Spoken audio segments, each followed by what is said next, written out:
داستان لول 3 فیلم میدونی چیه؟ یه تقب پشت میزنه اون میپره، دردش میاد دیگه بچه، چیکارش کنم؟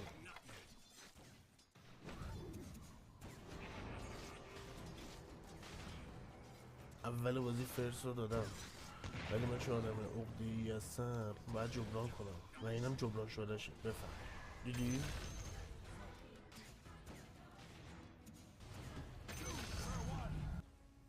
عمو جون کجا در میری؟ ماسی جون وایسا عزیزم وایسا.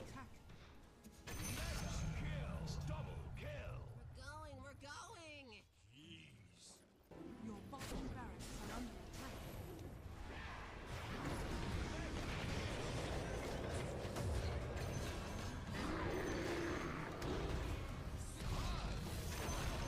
خوبه اینطوری دابل میزنی، دوتا دابل پشت سرم، ولی آخر بازی این که مهم ببری یا نبری.